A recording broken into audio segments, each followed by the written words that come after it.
ఏదో వంక పెట్టుకొని ఇంట్లోకి అడుగు పెట్టేస్తుందిలే, అయినా రాజు ఊరుకుంటాడా, ఇంట్లోకి అడుగు కూడా పెట్టనివ్వడు అని రుద్రాని చెప్తూ ఉంటుంది. అప్పుడే కనకమైతే నా కూతురు తయారు చేసిన వినాయకుని విగ్రహమే ఈ ఇంట్లోకి వచ్చింది, దేవుని విగ్రహమే వచ్చినప్పుడు నా కూతురు కూడా తప్పకుండా వస్తుంది అని కనకమైతే షాకిస్తుంది. ఏంటి కనుక నువ్వు చెప్పేది, ఈ వినాయకుని విగ్రహం తయారు చేసింది కావ్యనా అని అడుగుతూ ఉంటుంది అపర్ణ. అవును దినా, ఈ వినాయకుని విగ్రహాన్ని తనే ప్రత్యేకంగా 2 రోజులు తయారు చేసింది. ఆకలి దప్పుకిలో నిద్ర ఏమీ కూడా లేకుండా ఎంతో అందంగా ఈ బొజ్జగనపైని రూపుదిద్దింది. చివరికి తన ఇంటికి ఆ విగ్రహం వచ్చి చేరి పూజలు అందుకుంది. ఇదే కదా దేవుని దయ నా కూతురు మీద ఉన్నాడని ఉంటుందని నమ్మడానికి అని అంటూ ఉంటుంది కనకం. అప్పుడే ఇక రుద్రాణి అయితే, అబ్బో మాటలు బాగానే చెప్తున్నావు, ఈ మాటలతో మాయ చేసి మారేడుకాయ మసిపూసినట్టు అలాగే నీ కూతుర్ని ఇక్కడికి రప్పించాలని భలే ప్లాన్ చేస్తున్నావు. నీ మాటలకి ఎవరైనా లొంగిపోవాల్సిందే కదా, అప్పుడే కదా నువ్వు ఆస్తి ఉందని స్వప్నని ఇంటికి కోడలుగా తీసుకురావాలని చూశావు, అదేమో బెడిసి కొట్టింది, నీ చిన్న కూతుర్ని పంపించావు, ఇప్పుడు 3వ కూతుర్ని కూడా ఇంటి కోడల్ని చేసి ఆ ఇంటి వారసుని ఇంట్లోనే లేకుండా చేశావు అని కనకాన్ని రుద్రాణి అయితే అంటూ ఉంటుంది. అప్పుడే కనకమైతే, నా కూతుర్ని అబద్ధం చెప్పి ఇంటి కోడల్ని చెయ్యాలనుకున్నాను, నా కూతురు ధనవంతురాలోని అసలు ఇంటి వారసుడికి ఏ అదృష్టం దక్కకూడదని నీ కొడుకు మాయమాటలు చెప్పి నా కూతుర్ని లేవదీసుకుపోయాడు అని అంటూ ఉంటుంది. కనకమైతే, ఆ రోజే గనుక నీ కొడుకు ఇలాంటి పని చేసి ఉండకపోయుంటే ఈ పాటికి స్వప్న రాజిద్దరి పెళ్ళి అయిపోయేది. కానీ నీ కొడుకు స్వార్థంగా ఆలోచించాడు, ఈ ఇంటి ఉప్పు తింటూ ఈ ఇంటి వారసుండని చెప్పుకుంటూ ఈ ఇంట్లో వాళ్ళకి వెన్నుపోటు పొడిశాడు.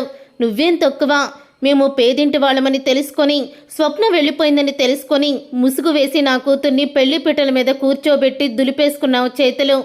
కానీ మేం మాత్రం నా కూతుర్ని ఎప్పుడూ కూడా వదిలిపెట్టము, ఏదైనా తేడా వస్తే చివరికి నిన్ను కూడా వదిలిపెట్టను అని అంటూ ఉంటుంది కనకమైతే.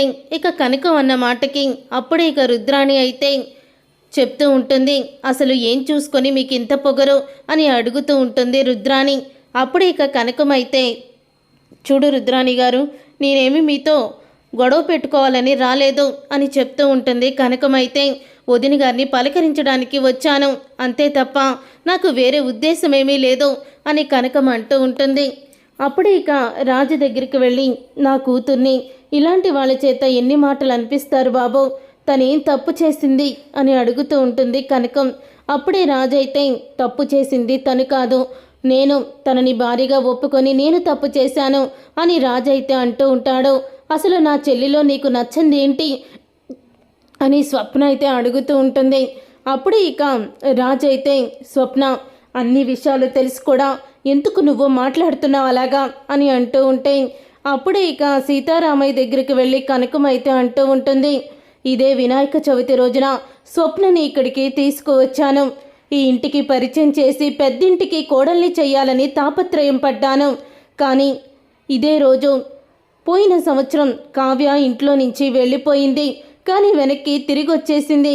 కానీ ఈ సంవత్సరం మాత్రం తను తిరిగి వచ్చే పరిస్థితి ఏర్పడడం లేదు అని అంటూ ఉంటుంది కనకమైతే. ఆ రోజు కావ్య కూడా మీ ఇంటికి వచ్చింది, కావ్య రావడమే అది చేసిన తప్పు, అప్పుడే తెగదెంపులు అయిపోయితే సరిపోయాయి.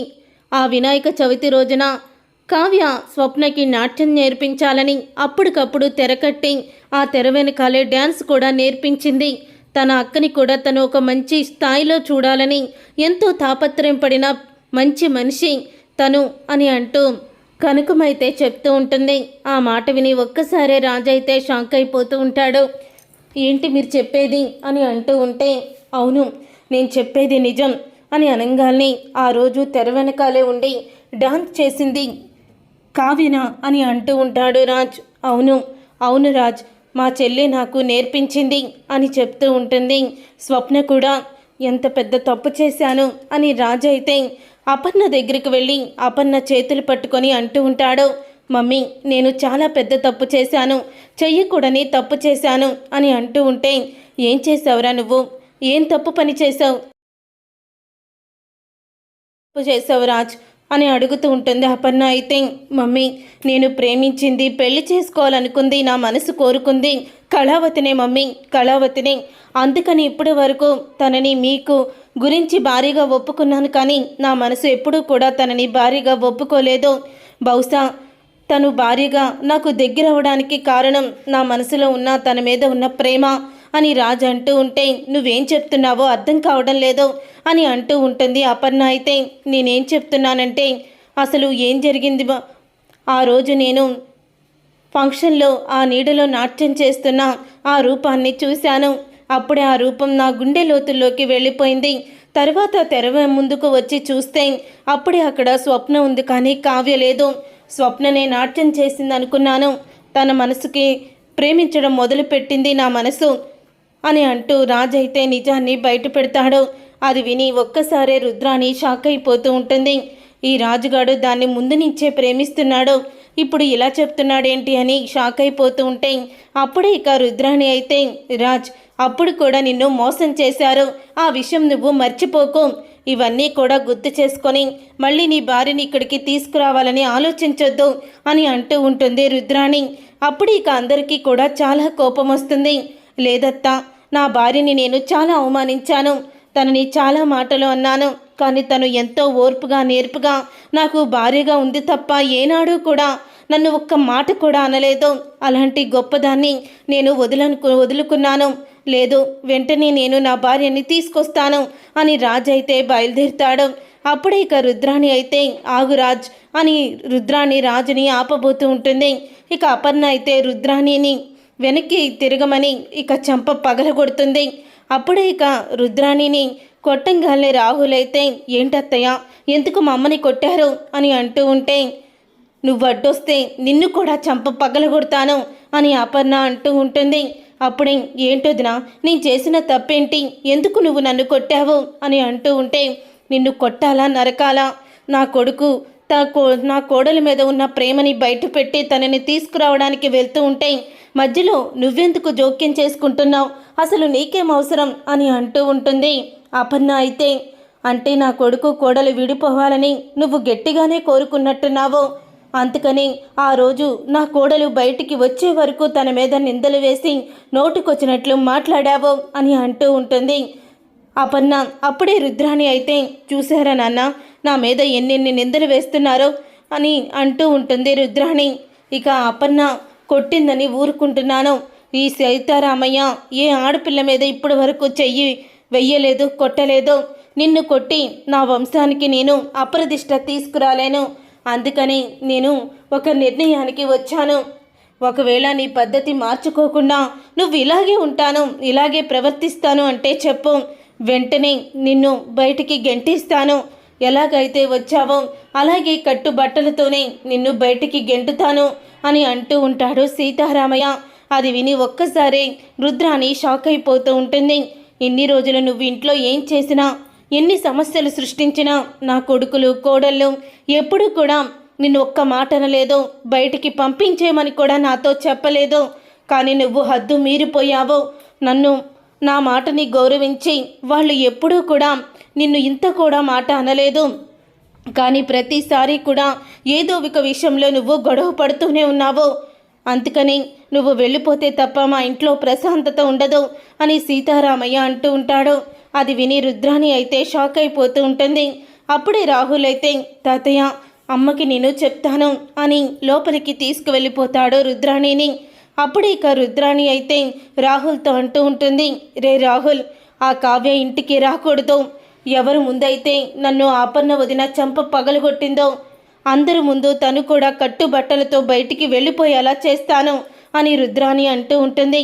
ఎందుకమ్మా ఇవన్నీ, మనకెందుకు వచ్చింది, ఇంట్లో ఏదో తింటున్నాము, ఆస్తిని పంచుతున్నారు, ఇంకా మనకి ఎందుకు నువ్వు ఆలోచిస్తున్నావు, అలా ఆలోచించొద్దు అని రాహుల్ అంటూ ఉంటాడు. నిన్ను అందరి ముందు కొడుతూ ఉంటే నేను చూడలేకపోతున్నాను అని రాహుల్ అనేసరికి, నా ఒంటి మీద పడిన ప్రతి దెబ్బ నాకు లెక్కే, వాళ్ళకి అలాంటి దెబ్బలు ఎదురయ్యేలా చేస్తాను అని రుద్రాణి తన కొడుకుతో అంటూ ఉంటుంది. తర్వాత ఇక ఆటో డ్రైవర్గా కవిగా కళ్యాణ్ అయితే తను టాలెంట్ని బయట పెడుతూ ఉంటాడు. ఇక తను కష్టపడతాడు, రెండు చేతులా సంపాదిస్తూ ఉంటాడు. అప్పుడే ఇక అప్పునైతే పోలీస్ ట్రైనింగ్ అని చెప్పి తను పంపిస్తాడు. పంపించిన తరువాత అప్పు ఇక ఇన్స్పెక్టర్ అవడానికి, పోలీస్ ఆఫీసర్ అవడానికి చదువుతూ ఉంటుంది. అప్పుడే అనామిక అయితే ఎదురుపడుతుంది కళ్యాణ్కి. అనామిక ఎదురుపడి, ఏంటి పక్కనే ఉన్న నీ జోడీ ఏది? అప్పటికే వెళ్ళిపోయిందా? మీ పెళ్ళయ్యి 3 నెలలు కూడా అవ్వలేదు, 3 నెలల ముచ్చట అయిపోయిందా అని అంటూ ఉంటుంది. అనామిక అయితే, చూడనామిక, నీకు నేను థ్యాంక్స్ చెప్పాలి. నువ్వు నన్ను ఏమి అన్నా పర్వాలేదు, నిన్ను చూస్తుంటే నాకు కోపం రావడం లేదు. కానీ నువ్వు అన్న మాటలకి, అన్న చేష్టలకి నేను ఒక గొప్ప పని చేశాను. నా జీవితంలో ఆ గొప్ప పని నువ్వు కూడా చూసి కుళ్ళుకునేటట్టు ఉంటుంది అని అంటూ ఉంటాడు. కళ్యాణ్ అయితే, ఏంటో అది అని అంటూ ఉంటుంది. అనామిక, అప్పు తిరిగి వచ్చాక తనని నీ ముందు నిలబెడతాను, అప్పుడు నీకు తెలుస్తుంది అని అంటూ ఉంటాడు. ఏంటి ఇంత బిల్డప్ ఇస్తున్నావు అని అనగానే అప్పు పోలీస్ కోచింగ్కి వెళ్ళింది. తను వచ్చేసరికి తన చేతిలో అపాయింట్మెంట్ ఆర్డర్ ఉంటుంది. మొదటగా ఎవరిని తను జైల్లో పట్టించాలనుకుంటే అది నువ్వే అవుతావు, చూసుకో అని అంటూ షాక్ ఇచ్చేస్తూ ఉంటాడు. కళ్యాణ్ అయితే అనామికకి, అప్పుడే ఇక అనామిక అయితే షాక్ అయిపోతూ అక్కడి నుంచి వెళ్ళిపోతుంది. అలా వెళ్ళిపోయిన తర్వాత ఇక కావ్య చేత ఎలాగైనా డిజైన్స్ గీయించాలని తను ఒప్పందాన్ని కుదుర్చుకుంటుంది సమంత్తో. ఇక కుదుర్చుకోగానే అప్పుడే ఇక కావ్య తన డిజైన్స్ వేస్తూ ఉంటుంది. ఆ డిజైన్స్ అన్నీ కూడా మార్కెట్లో బాగా సేల్ అవుతూ ఉండడంతో స్వరాజ్ కంపెనీ అన్నీ కూడా దిగిపోతూ ఉంటాయి, లాస్ వస్తూ ఉంటుంది. అది గమనించి రాజ్ అయితే ఎక్కడ జరుగుతుందని ఇక అనుకుంటూ ఉంటాడు. చూసారుగా ఫ్రెండ్స్, రాబోయే కథలో ఖచ్చితంగా ఇలాగే జరగబోతుంది. మరి ఇలాగే జరగాలని మీరైతే కోరుకుంటున్నారా? అయితే వీడియోని తప్పకుండా లైక్ చేసి ఛానల్ని సబ్స్క్రైబ్ చేసుకొని పక్కనే ఉన్న గంట సింబల్పై ఆల్ అని క్లిక్ చేయండి. అప్పుడే మేము పెట్టే ప్రతి వీడియో మీరు మిస్ కాకుండా చూసేవచ్చు.